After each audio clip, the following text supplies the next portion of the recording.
সরকারি কোষাগার থেকে কোনো বিলের অর্থ গ্রহণের জন্য রেভিনিউ স্ট্যাম্প ব্যবহার করে স্বাক্ষর করতে হয়। 400 টাকার বেশি লেনদেন হলেই 10 টাকা মূল্যের রেভিনিউ স্ট্যাম্প ব্যবহারের বিধান রয়েছে।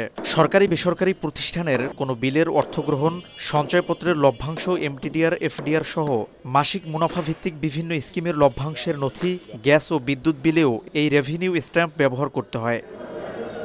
রেভিনিউ স্ট্যাম্প কিনতে হয় ডাকঘর থেকে, কিন্তু গত এক মাসেরও বেশি সময় ধরে পটুয়াখালীর গলাচিপা ও রাঙ্গাবালী সহ কয়েকটি উপজেলার ডাকঘরে রেভিনিউ স্ট্যাম্পের সরবরাহ নেই। পোস্ট অফিসে আসলে কখনোই রেভিনিউ পাওয়া যায় না, এটা জিজ্ঞেস করলে বলে যে নাই।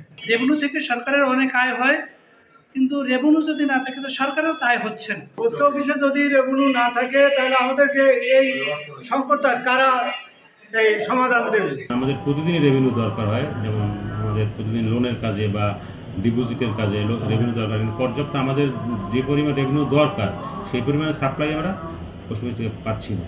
জেলা অফিসে রেভিনিউ স্ট্যাম্প সরবরাহের জন্য চাহিদাপত্র পাঠানো হলেও কোনো কার্যকরী পদক্ষেপ নেওয়া হয়নি বলে জানিয়েছেন গলাচিপা ও রাঙ্গাবালী পোস্টমাস্টার। রেভিনিউটা আসে সাধারণত প্রধান ডাকঘর পটুয়াখালী থেকে। পটুয়াখালী থেকে না আসার কারণে আমরা গলাচিপা উপজেলা আমার আওতাধীন আরও 32টা শাখা ডাকঘর আছে, ওই সকল শাখা ডাকঘরও রাজস্ব দিতে পারতেছি।